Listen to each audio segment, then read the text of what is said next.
if you have a business that's not flourishing, don't go to any pastor to go and pay any money. Just go for these herbs, pound them like I'm pounding, then mix them with your bathing water. Mix them with your bathing water. Maybe you have slept with a woman in her menstrual cycle, which has brought you a lot of negativity. Maybe you didn't even have sex with a woman, but you shared the same bed with a woman in her menstrual cycle. You sat on a chair in a church, and on that chair, a woman in her menstrual cycle sat on it before. Now, when you read your own Bible, I think Leviticus chapter 18, verse 19, around that place, it's written there that when a woman is in her menstrual cycle, she should be in it for a week, and whatever he touches, sits on, or uses becomes unclean.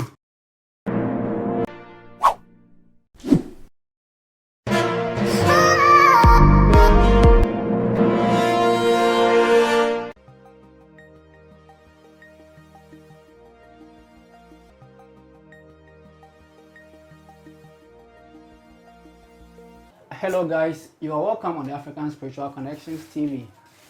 And today I have another one for you. On this my channel, we've been learning about spirituality a lot and African culture. Yet, I am yet to teach any of you how to cleanse yourselves. Now, you know, spiritual cleansing is very important in our daily lives. Tusa has been talking about it all the time. Yet, anytime that we teach about it, we don't tell you any herb that you can use to cleanse. When I did a video with Nana Motiaba once, and then he taught you various herbs that you can use to cleanse yourselves. Now today I've put together two herbs, two very powerful herbs that you can squeeze in water or pound in mortar and add it to your bathing water and bath to cleanse yourself. So I am going to demonstrate it for you to see, so that you know how to go about it. Now you need stone salt, what we locally call adanchene, stony salt, and you need nyenya. Those who want the English names of the herbs, I've put them on the screen. And we need what we call ejura. Ejura. I've put the English names. The ejura, the English name for ejura is porcelain. Porcelain, yes. But for nyenya, I've put it on the screen, so there you have it. Now you need 21 of the stony salt.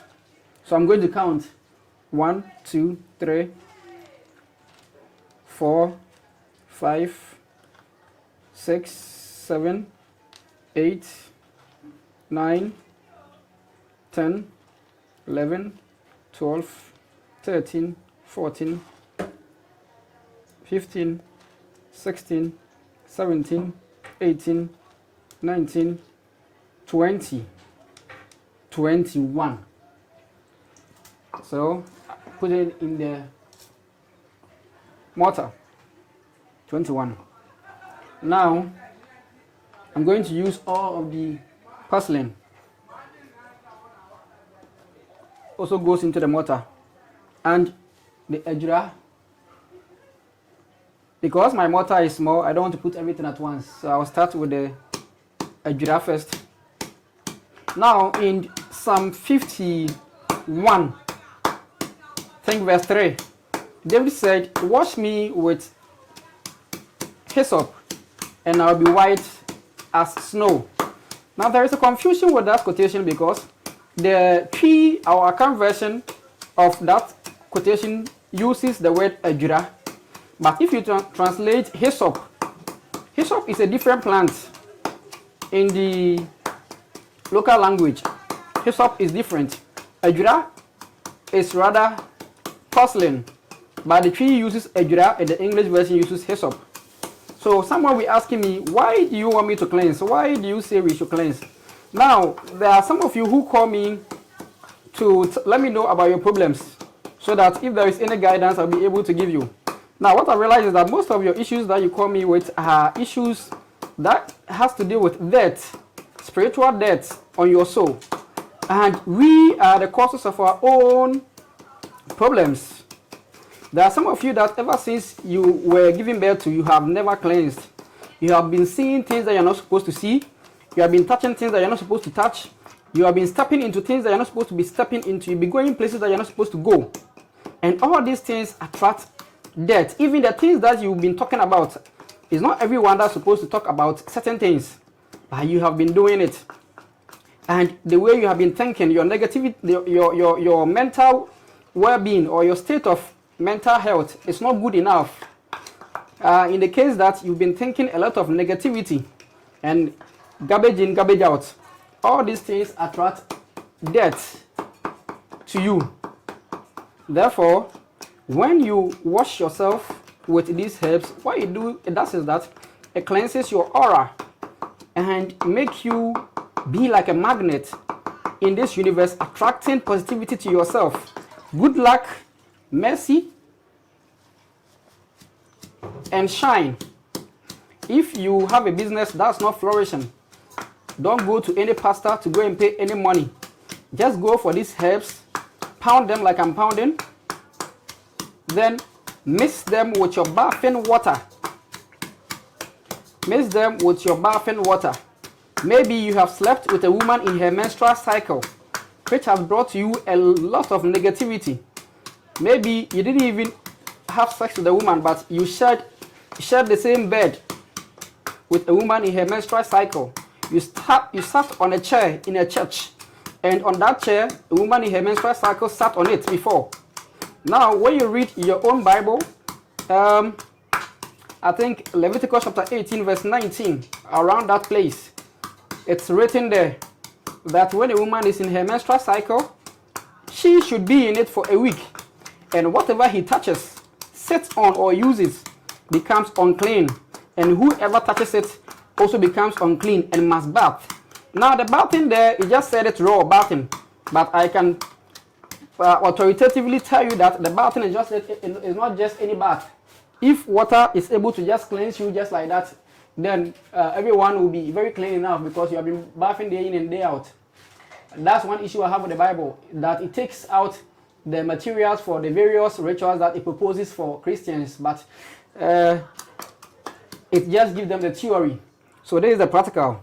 So you pound it like this, and you just get your bathing bucket.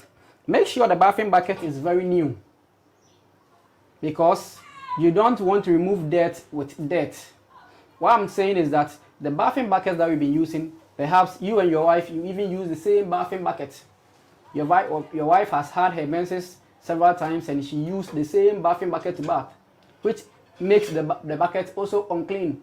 So if you put these herbs in such a bathing bucket, I can tell you factually that the herbs will not work. Yes, the herbs will not work.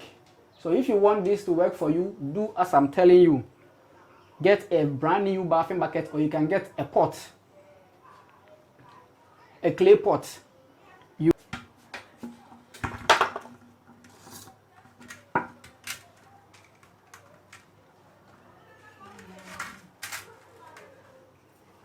So you can get a clay pot like this one. So what you do is that just put the herbs in the clay pot.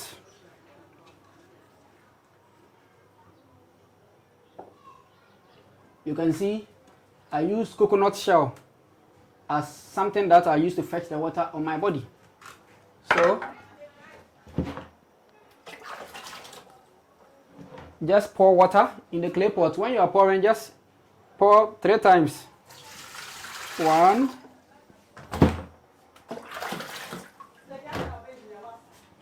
2,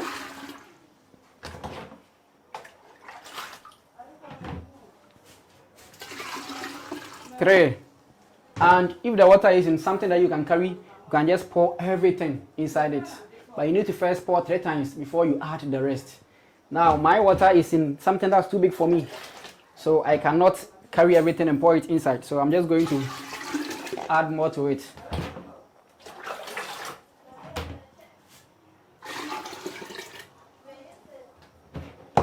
So this is enough for me.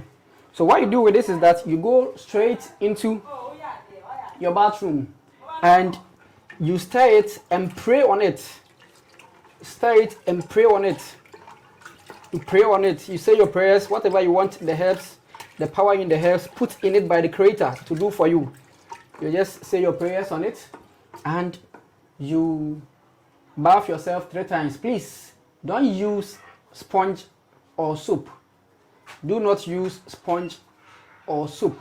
Just raw water like that. So you bath yourself for the first time. Do not wipe it clean. Don't use any towel. Just allow yourself to dry. And when you are dried, go back into the washroom and you wash yourself again. You'll be doing this repeatedly for 7 times. 7 times, not 7 days. 7 times within that moment that you are bathing. You bath yourself, you leave the washroom, come and get yourself dried. Don't use towel, just let the air blow on you and you get dried. Go back again and do it for 7 times. Now, anytime that you finish bathing and you are leaving the bathhouse, recite these words: I am leaving my death behind this bathroom and I'm going into life. So I jump out of death and step into life. Anytime that you finish bathing, I jump out of death and step into life. 7 times. So if it's your business, you pray about your business. You draw customers to yourself and you bath. If it's your health, you pray about your health. You draw customers to yourself. You draw good health to yourself and you bath. If it's your friendship, relationship, anything that you want, just cleanse, and I bet you things will start happening in your life. This is the things that we have left behind, and life is becoming so difficult for us. These things are not devilish at all. It's just the Creator who made it this way, because the Creator needs rest. On the 7th day, He went to rest. Therefore, He left everything behind for us to be able to be successful enough, even if He is resting, so that we don't have to go back and worry Him. My brother, my sister, use this and come and thank me later. Bye-bye.